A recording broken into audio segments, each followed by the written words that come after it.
বিকালবেলা একটু বাহিরে বের হয়েছিলাম, এসেই দেখি এই যে এখানে একটা বিয়ের অনুষ্ঠান হচ্ছে। আমি এসেছিলাম ভাইয়ের বাসায় একদম কাঁচকুড়া গ্রামের মতো এই এলাকাটা। গ্রামের এই বিয়েগুলো দেখতেও ভালো লাগে, খুব সুন্দর করে সাজানো হয়েছে। আজ মনে হচ্ছে গায়ে হলুদ, সবাই রঙিন রঙিন পোশাক পরে এসেছে। আর এই যে এখানে সব আয়োজন চলছে, দেখে ভালো লাগলো। পরে তো চলে এসেছিলাম। আর এই যে ওদের এই পুলটা, এই পুল দিয়েই বাসা যেতে হয়, নিচে পানি। আর এই নিচের পানিতে ছিল একটা সাপ। ভাই তো দেখাচ্ছিল এখানে সাপটা দৌড়ে এসেছে, আমিও দেখছিলাম কোথায় সাপটা দেখা যায়। বাঁশের এই যে একদম এই নিচের এই জায়গাটাতেই ছোট্ট একটা সাপ ছিল। সাপটা তো একটু শব্দ করতেই ত্রিং করে দৌড় দিল।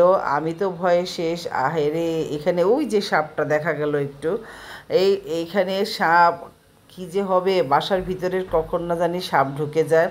অবশ্য এগুলো ভয়ঙ্কর সাপ না, এগুলাকে ওই যে কী বলে বাংলা বা গ্রামের ভাষায় ধুরা সাপ, এই আর কি হলুদ রঙের ছোট ছোট সাপগুলা হয়, সেই সাপ। আমি তো বাসার পাশে এসে দেখেন কত সুন্দর, এত ভালো লাগছিল এই এলাকাটা দেখতে। বৃষ্টির পরে এলাকাটা এত সুন্দর হয়ে যায়, সবুজে ভরে যায়। আর এই যে পানি চলে এসেছে এখানে। আর তো এখানে যে ভাইয়ের বাগান ছিল, শাক মানে লাউ শাক এইসবের সবজি করেছিল।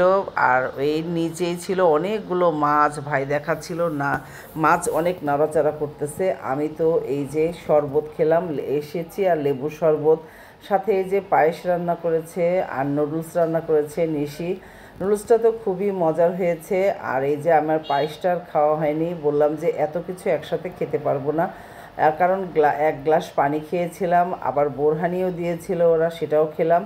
খেয়ে আর এই যে আমরা চলে এসেছিলাম নদীর পাড়ে এখানে একটা বাজার বসে, সেই বাজারে দেখেন কত সুন্দর ডেওয়া ফল, লটকন সবই পাওয়া যাচ্ছিল। অনেক ভালো লাগলো এই ডেওয়া ফলটা দেখে, অনেক দিন পর দেখলাম। আর এই যে সবজিগুলো বেশ তাজা সবজি, লেবু, চিচিঙ্গা, মানে যার যা পছন্দ সবাই নিয়ে যাও এখানে।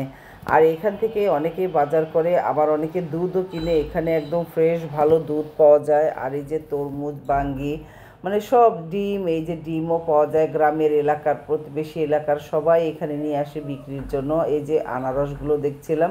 আর এই যে সবজিগুলো নাকি তাদের নিজেদের করা। আর ওই মহিলা বলছিলেন দুধ নিয়ে যান আফা। আর এই যে এখানে চলে আসলাম মিষ্টির দোকানে। এই মিষ্টিগুলো যে এত মজার, প্রথমে তো আমি ভাবছিলাম খাবোই না, পরে দেখি একটু খেয়ে এত মজার, পরে আমি 2টা খেয়েছিলাম, এত মজা হয়েছিল।